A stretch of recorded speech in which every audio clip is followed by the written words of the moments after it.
Confesso que a razão por que escolhi e Deus me abençoou, me inspirou para a mensagem desta manhã, tem a ver com a observação da vida de alguns adolescentes entre nós, no seio da minha própria família e de outros adolescentes, mas a mensagem é para todos nós, não apenas para eles. O tema é alicerces firmes, e é uma mensagem baseada na última parte do Sermão do Monte, portanto, Mateus capítulo 7, os últimos versos, portanto, a partir do verso 24.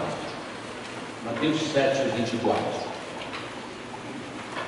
Disse Jesus: portanto, quem ouve estas minhas palavras e as pratica é como um homem prudente que construiu a sua casa sobre a rocha.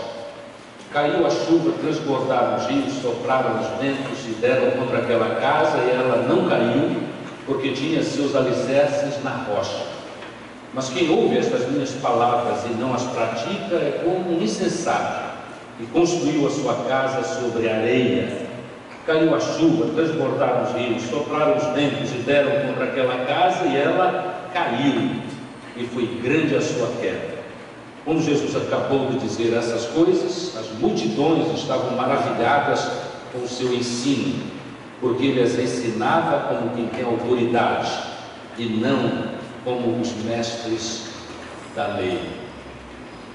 Amados, esta, como eu disse, é a conclusão do Sermão do Monte, o Sermão da Montanha, e a palavra de Jesus Cristo aqui é muito simples, direta, e nós não podemos esquecê-la, porque ela penetra no coração e na mente. Ele fala sobre dois homens, fala sobre duas casas, fala sobre duas tragédias, aliás, uma tragédia e uma vitória. O homem prudente, o homem sábio faz uma casa segura, e o insensato faz uma casa insegura. E nós vemos que as dificuldades sobre as casas citadas são exatamente as mesmas. O texto é uma absoluta repetição, uma e outra tem esta mesma aplicação, o mesmo verso. No capítulo 7, os irmãos notaram, verso 27, verso 25 e 27 dizem a mesma coisa. Caiu a chuva, transbordaram os rios, sopraram os ventos e deram contra a casa. Uma caiu e a outra não. Nem é preciso perguntar, nós queremos uma casa bem alicerçada. Esta casa é a figura da nossa vida, nós queremos vidas bem alicerçadas. Quer estejamos agora começando a construir a nossa casa, que é o caso de crianças e pré-adolescentes, adolescentes e alguns jovens ainda, quer já sejamos bastante maduros como seres humanos, a mensagem é para nós. Porque no texto todo, eu quero dar aqui uma visão panorâmica da mensagem que começa no capítulo 5, Sermão do Monte, uma visão panorâmica que Jesus ensina. Eu não vou citar todos os pontos, porque é uma mensagem em apenas 3 capítulos, 5, 6 e 7, mas ela é cheia de extremo significado. E naturalmente eu não faço jus ao significado dela, só citando panoramicamente esses pontos. Mas nós observamos aqui que Jesus apresenta como é que nós devemos viver, como é que nós construímos uma casa sólida na rocha. E ele fala então coisas muito importantes para nós. Ele fala a respeito do padrão dele. O padrão dele é esquisito para o mundo sem Deus, portanto é esquisito para a cultura em geral, no nosso país, na nossa cidade. Quem sabe ainda é lamentavelmente estranho para alguns da nossa família. Nada sabem, eu disse, nada sabem sobre Jesus, e querem ter solidez e firmamento e alicerces firmes, mas não têm, e a vida deles é prova disso. Ai de nós, se conhecendo Jesus e tendo o privilégio de estar bem solidificados nos nossos fundamentos por causa de Cristo, não fizermos a nossa parte. Mas o padrão de Jesus é assim: ele exalta os humildes, ele exalta os que reconhecem a sua necessidade, ele exalta os mansos, os justos, os misericordiosos, os puros, os pacificadores e os sofredores pela justiça. Ora, quando nós pensamos a respeito dessas qualidades do reino de Deus, do reino de Jesus Cristo, nós nos sentimos pequenos. É natural que seja assim, porque nós ainda somos pecadores. A nossa natureza é pecaminosa. Então nós sempre devemos, à luz do padrão de Jesus Cristo, para aqueles que queremos construir com alicerce sólido, nós temos de pensar bem, o arquiteto de tudo isso, o feitor de tudo isso é o Senhor, que por obra do Espírito Santo vai fazendo com que nós, paulatinamente, paulatinamente não é porque Deus não tem força para fazer imediatamente, é por causa de nossas resistências, mas a obra é de Deus. E quando nós permitimos que Deus faça a sua obra, um outro ponto da palavra de Jesus Cristo no Sermão do Monte, é que Ele define a nossa função. Quando nós somos assim, de acordo com o padrão que Jesus tem para nós somos sal e luz. Vós sois o sal da terra, vós sois a luz do mundo. A intenção de Deus em referência a nós, servos de Jesus, estamos lutando e vivendo paulatinamente o que Deus quer que façamos, é que nós preservemos a sociedade de um mal maior. Sal preserva e faz muitas outras coisas, mas acima de tudo, sal preserva. E a luz expõe as trevas, e ao expor as trevas, elimina as trevas. É o que Deus quer de seus filhos. Quando nós estamos bem sólidos no nosso firmamento em Jesus Cristo, nós somos sal e luz. E a lembrança desta palavra de Jesus Cristo nos inspira para que cresçamos no tocante a estas funções que temos no mundo.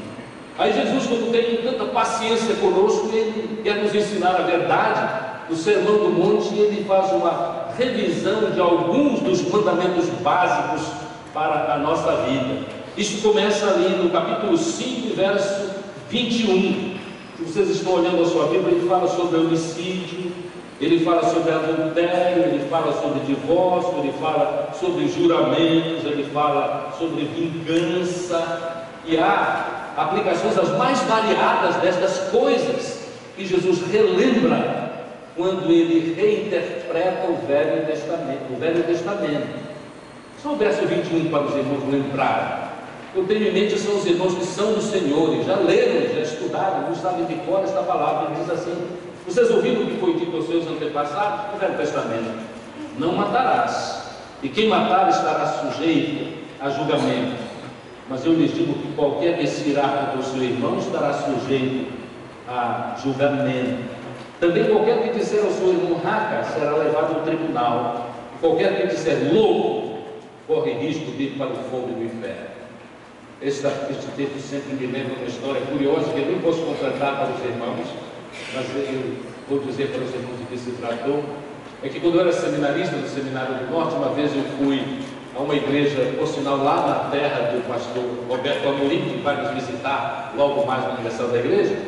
E eu era seminarista, estava com 5 seminaristas, porque eu era parte do quarteto do seminário, que me deu grandes privilégios na vida, naquele tempo. Visitei muitas igrejas em todo o Nordeste, em parte do Sul. E nós, quando estávamos na igreja do pai de um dos nossos colegas, que cantava tenor, eu descobri que o pai daquele meu querido colega era professor da escola bíblica dominical, um homem simples, mas até versado nas escrituras, e nós estávamos lá apreciando, nos deleitando com o ensino daquele professor, e o texto era este. Aí um aluno disse: professor, eu não entendo bem este texto, o senhor podia me dizer o que é raca? Raca. Se disser raca, eu sou réu de julgamento, diz o texto, né? Aí, irmãos, todos nós ficamos extremamente surpresos, porque quando o aluno perguntou: professor, eu não entendo isso, o que é raca?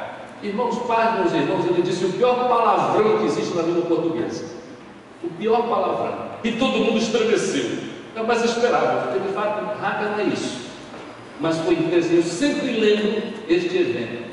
O meu colega ficou extremamente envergonhado, porque na frente de um estudioso da palavra, ele não esperava que o seu pai cometesse aquele erro, e disse: se fosse tão indelicado assim, era uma classe de muitos alunos na escola bíblica de sua igreja, fazer assim. Mas irmãos, o que Jesus faz aqui é que ele relembra os mandamentos básicos. Alguém pode dizer assim, uma revisão ligeira, mas novamente tem a ver com padrão. A nossa justiça, o nosso padrão de vida tem que ser muito elevado. E mais uma vez nós somos lembrados que nós, em nós mesmos, na nossa força, não podemos fazer isso. Nós somos dados a iras, a palavras grosseiras para o nosso semelhante. Nós somos dados a tentações as mais variadas. E devemos lembrar, sim, Tiago nos ajuda a pensar sobre isso. A tentação não é ainda pecado, mas frequentemente ela se torna. E para não sermos tentados, para não cairmos nas tentações, nós precisamos andar bem perto de Deus, atentos para qual é o padrão de Jesus para os seus filhos, atentos à obediência aos princípios e crescentemente atentos, porque a nossa vida deve ser cada vez melhor e deve ser. Eu me alegro com os irmãos no fato de que alguns de nós já não fazemos certas coisas que fazíamos. Vamos estar lembrados que é obra de Deus na nossa vida. Não tem a ver com a minha sabedoria ou a sua, porque de fato nós somos tendentes ao erro, já disse, porque pecadores. Jesus Cristo também fala a respeito de tesouros, sobre valores. Irmãos, se nós queremos ter um alicerce sólido, nós temos de ir tratando destes valores desde cedo. E nós não podemos ter os valores da sociedade em geral. Não, Senhor, nós temos valores diferentes. E Jesus disse assim: onde estiver o teu tesouro, ali estará o teu coração. E nós podemos pensar aqui sobre muitas coisas, não apenas valores monetários, mas valores morais. Nós somos diferentes, nós temos de ser diferentes. Quem é de Jesus não deve ter medo de ser singularizado na sociedade como quase um ET. Nós não somos ET, mas nós somos de Jesus. E ser de Jesus leva esforço, interesse em fazer a vontade do Senhor e entrega cada vez mais ao que é a vontade de Jesus para nós. O que é que você valoriza? O que é que eu valorizo? Há um princípio geral de que, se nós entendemos que a vida tem dois estágios, a sua e a minha, tem dois estágios. Um estágio é o estágio do tempo, esta vida aqui. Salmo 90 diz, cerca de 70 anos. Se passa disso é câncer e enfado, porque tudo passa rapidamente e nós voamos. Eufemismo para nós, morremos e partimos para Deus. Mas o outro estágio é o estágio da eternidade. Os nossos valores devem contemplar esta questão de eternidade. Os valores serão mudados na nossa vida se nós pensarmos só nisso. Nós não somos eternamente daqui, nós partiremos daqui. A vida aqui é muito curta, a nossa vida é passageira, então nós podemos estar pensando sobre tempo e eternidade e fixando os nossos olhares quando estivermos na presença de Deus, esta presença que em Jesus será presente, por causa de Jesus será presença eterna. Mas, irmãos, Jesus também mais uma vez lembra que o nosso Deus é confiável, é extremamente bondoso, é extremamente misericordioso. Nós não nos cansamos de ouvir aquele texto do Velho Testamento em Jeremias que diz: as misericórdias do Senhor não têm fim, renovam-se cada manhã. Jesus ensinou, Deus é confiável, é bondoso. Por isso vem aquela palavra dele, capítulo 7 do Sermão do Monte, do verso 7, que diz: peçam e lhes será dado, busquem e encontrarão, batam e a porta será aberta. Porque o que pede recebe, todo o que busca encontra, e há aquele que bate, a porta será aberta. E aí vem um exemplo maravilhoso.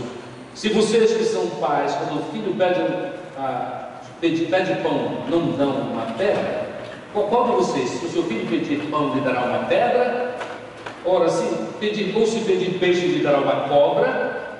Se vocês, apesar de pecadores, é a ideia de si, e são maus, são pecadores, sabem dar boas coisas aos seus filhos, quanto mais o Pai de vocês que está nos céus dará boas coisas aos que lhe pedirem. Convenhamos, alguns de nós temos de pedir força e bênção para que nós tenhamos o juízo intelectual e espiritual de firmar a nossa casa, a nossa vida na rocha, porque aí a vida é diferente. Aí os ideais de Deus, como citados aqui, nós sermos sal e luz, ocorrerão, e nós nos alegraremos a benefícios imediatos por sermos assim de Jesus Cristo. Mas os outros também receberão a bênção porque verão em nós a mensagem do Evangelho, o poder do Evangelho, do qual o apóstolo Paulo dizia: não me envergonhe do Evangelho de Cristo. É poder para a salvação de todo aquele que crê. Não importa a dificuldade, todo aquele que crê vence. Isto está ocorrendo na nossa vida, mas Deus tem o interesse de que ocorra na vida de muitos mais. Mas, irmãos, além dessas coisas, Deus é confiável. Eu fico triste quando eu vejo alguns crentes, até de longa data, eu imagino que crentes sim, mas ainda fracos, sem dúvida alguma, que parece que tem temor de Deus, não se entregam a Deus de pronto, não se entregam mais a Deus, apesar até de algumas experiências muito dramáticas, que naturalmente deveriam forçar a pessoa a entender a bondade e a misericórdia de Deus. E é a bondade e a misericórdia de Deus, mesmo no meio das dificuldades. Volto ao texto que li inicialmente na parte final da mensagem de Jesus, o Sermão do Monte. Então, não é quando as dificuldades vierem, quando as tormentas vierem, quando as águas crescerem, não. Aliás, desculpe, não é se vierem, é quando. Quer dizer, vai acontecer. As dificuldades vêm na vida dos crentes também. Mas quando as dificuldades vêm, como alguns irmãos agora mesmo estão provando na sua vida, que diferença faz? Que diferença faz? Ser de Jesus e ter os alicerces bem firmados em Cristo, o nosso Senhor. Como eu disse, eu não estou tratando de todas as particularidades de Jesus, mas ele está ensinando muitas coisas. Ele está orientando os seus. A orientação naturalmente não será seguida para porque não tem Jesus. Os que não têm até ficam dizendo: mas que conversa, que opressão, é assim que a sociedade diz. Como é que eu vou viver uma vida assim? Mas isto não é vida. Eles não sabem, porque cegos, porque sem alicerces ainda. Eles não sabem que viver é isso que Jesus Cristo apresenta. Aí ele chama a atenção para uma última realidade que quero citar para os irmãos deste Sermão do Monte. Ele faz uma advertência solene. Advertência solene, 7,15. Cuidado com os falsos profetas. Eles vêm a vocês vestidos de peles de ovelhas, mas por dentro são lobos devoradores. Vocês os reconhecerão por seus frutos. Pode alguém colher uvas de um espinheiro ou figos de ervas daninhas? Semelhantemente, toda árvore boa dá bons frutos, mas a árvore ruim dá frutos ruins. A árvore boa não pode dar frutos ruins, nem a árvore ruim pode dar frutos bons. Toda árvore que não produz bons frutos é cortada e lançada ao fogo. Assim, pelos seus frutos, vocês os reconhecerão. Nem todo aquele que me diz Senhor, Senhor, entrará no reino dos céus, mas apenas aquele que faz a vontade de meu Pai que está nos céus. E muitos daquele dia me dirão: Senhor, Senhor, não profetizamos em teu nome? Em teu nome não expulsamos demônios? E não realizamos muitos milagres? Então eu lhe direi claramente: nunca, não perderam a salvação, nunca tiveram, nunca vos conheci, apartem-se de mim os que praticam o mal. Vem à minha mente a história de um garoto que começou a abandonar a vida da igreja. Eu fui pastor de uma outra igreja, longe daqui, e aí eu procurei o garoto para conversar com ele. Não era tão novo assim não, já devia ter juízo, tinha mais de 30 anos, mas os velhos gostam de chamar os outros de garotos, não sabem disso. Procurei o rapaz e disse: mas o que é que há com você? Você não tem aparecido na nossa igreja. Eu disse: pastor, é o seguinte, agora eu sou da igreja tal, e já estou envolvido, sou obreiro. Aí eu disse: que maravilha, honestamente, é uma maravilha se alguém sai daqui e vai para um lugar onde é obreiro, na verdade, o Senhor, né? Há uma história aqui na PIB de Manaus, de uma pessoa que um dia me procurou muito aflita porque o seu filho, jovenzinho, tinha abandonado a primeira igreja batista de Manaus. O meu gabinete conversou comigo há muitos anos, ela não está mais entre nós, serva do Senhor, preocupadíssima, irritada porque a nossa igreja não segurou o seu filho aqui. Aí ela disse onde estava o filho dela, numa igreja muito boa, tradicional na pregação do Evangelho. Estava lá, ia muito bem, até hoje dá sinais de que foi muito ajudado a crescer no conhecimento do Senhor lá, mas aqui ele era um zero à esquerda. Aí quando eu vi aquela irmã atentamente, quase mais de uma hora, aí eu disse para ela assim: eu vou mudar o nome da denominação para os irmãos não identifiquem, porque há irmãos que trabalham nessas identificações, eu sei. Eu disse assim: irmã, então quer dizer, a senhora prefere um batista morto ou um pentecostal em vez de um pentecostal vivo? Naturalmente que ela não aceita, não era para aceitar mesmo, né? Graças a Deus, eu estava dizendo assim, graças a Deus que ele foi para outro lugar, onde aceitou o grupo, onde o grupo o aceitou grandemente, para ele crescer no conhecimento de Jesus Cristo.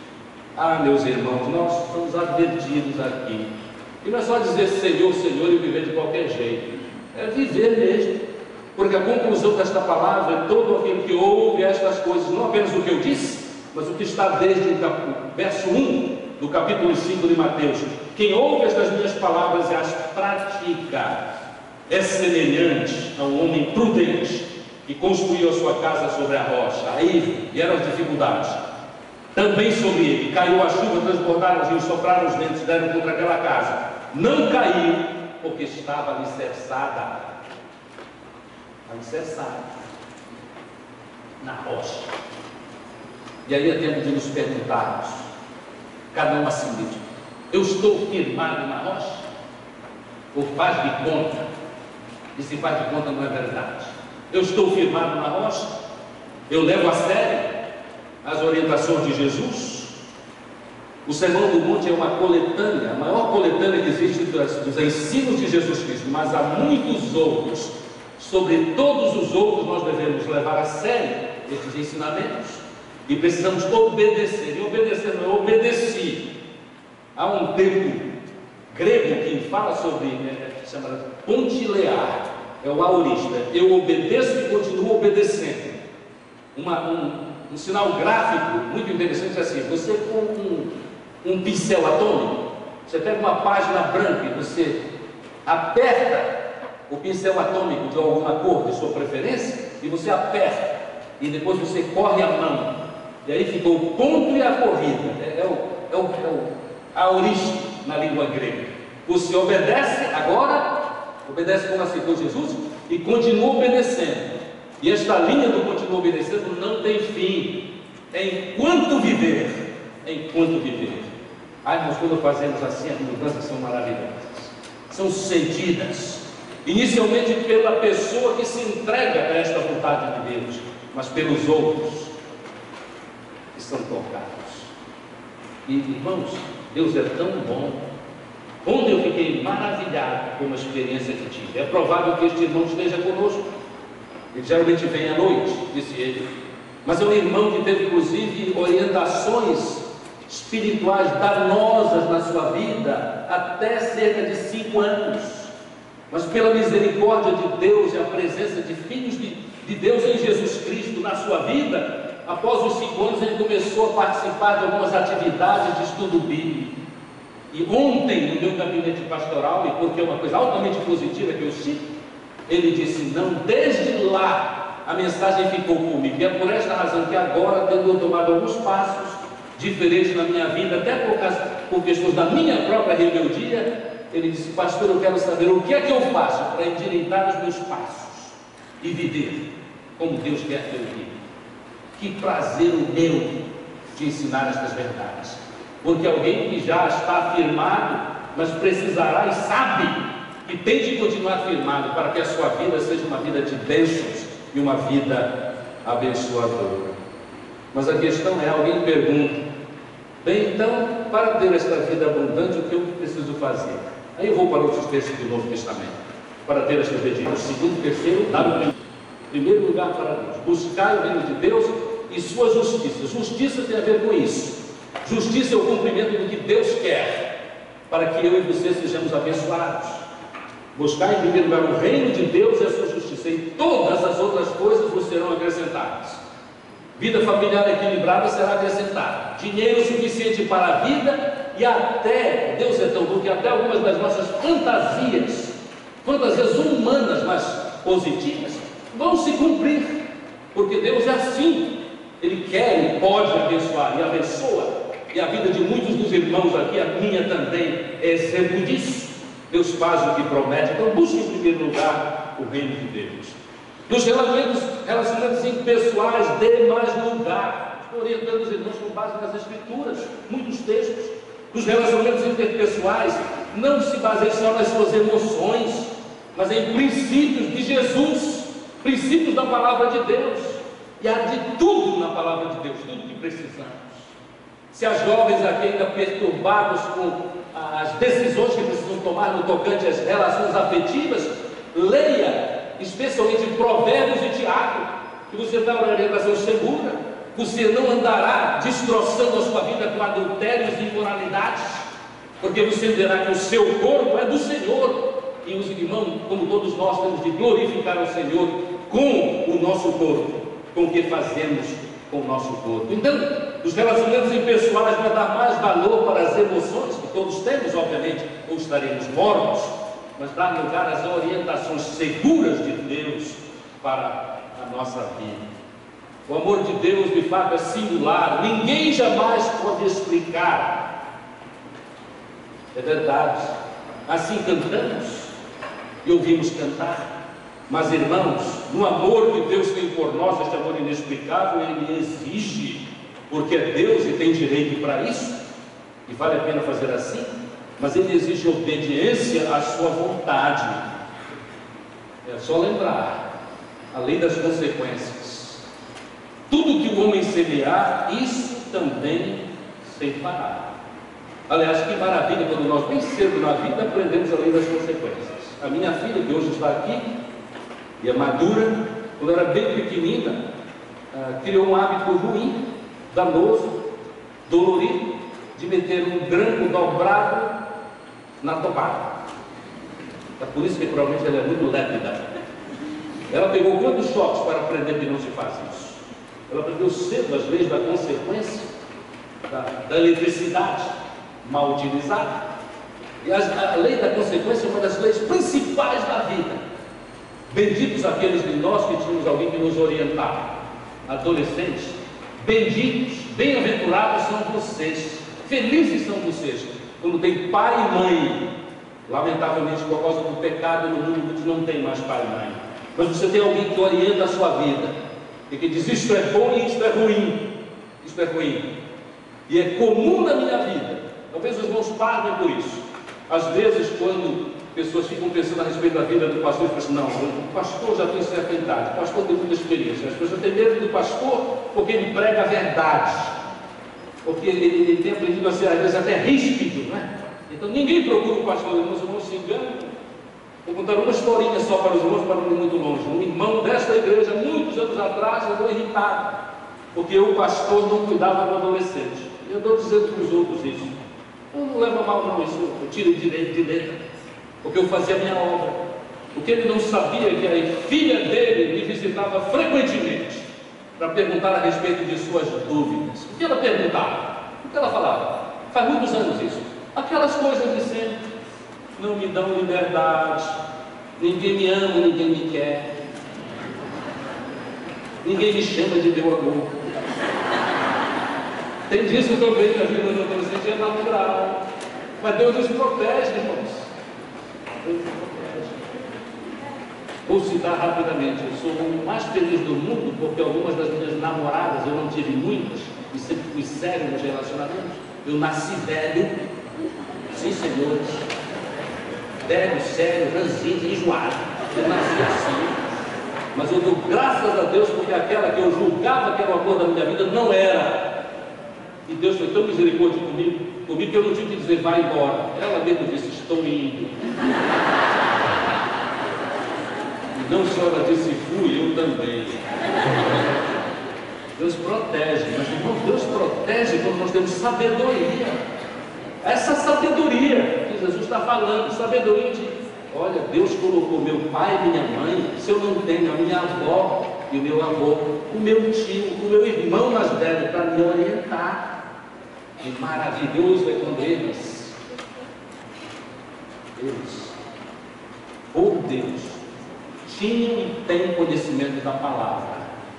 que assumem responsabilidade de confrontar, de orientar, de dizer isto é bom, isto é ruim, você vai, você não vai.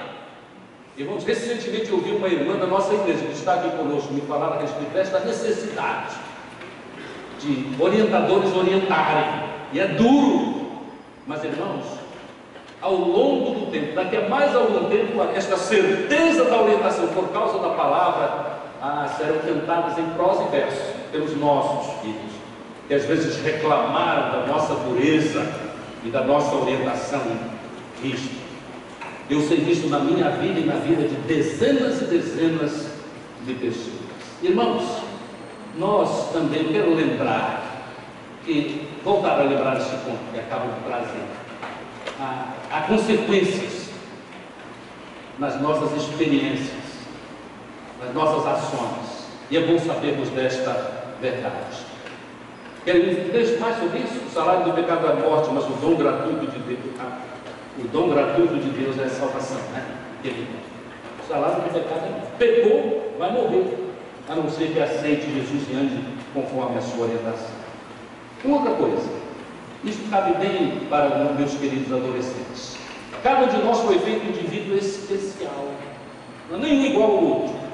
Até gênios univitelinos são muito diferentes uns dos outros. Nós não reconhecemos por fora, mas por dentro são muito diferentes. O testemunho e as pesquisas são completas a respeito dessa verdade. Mas a comparação é a raiz de todo sentimento de inferioridade. Os adolescentes que vão amadurecendo aprendem que não me comparo com ninguém. Eu sou eu, só posso ser eu, não posso ser você. Na presença da minha mãe, eu conto a história dele. Eu tenho um irmão chamado Davi. E um dia a minha mãe, que está aqui presente com 98 anos, eu espero que ela lembre isso, porque para mim foi bem interessante. Ela olhou para mim, olhou para o meu irmão, e aí um dia eu ia passando, ela disse assim: Norton, eu queria conversar contigo. Ela me disse isso: quero conversar contigo. Eu fiquei pensando assim: olha, tu és sério. Eu disse para os irmãos: eu nasci velho. Tu és muito sério. Tu não brincas assim como os outros, fazem palhaçada. Tu não és como o teu irmão. Aí eu disse: eu nem tinha estudado psicologia ainda. Aí disse assim: mamãe, eu sei que qual é o problema. Qual é a razão? Assim, a razão é porque eu sou Norton, ele é Davi. Você não é igual a ninguém. Então, comparação, deixa para lá. Comparação. E nós precisamos ter cuidado com essa questão das comparações. A comparação é a raiz dos sentimentos de inferioridade. Pior mesmo é a nossa autoestima ou o nosso amor próprio. Jesus disse assim: devemos amar ao próximo como a nós mesmos, né? Tem que amar a si mesmo. Porque se não ama, vai fazer bobagem. Se não ama, vai destruir a sua felicidade, sendo desobediente a Deus. Porque quem verdadeiramente se ama, busca a vontade de Deus e Ele orienta seguramente. Mas eu ia dizendo para os irmãos, a autoestima desaba no momento que comparamos a força do outro com a nossa fraqueza. Vocês adolescentes, cuidem disso. Não compare a força do outro com a sua fraqueza.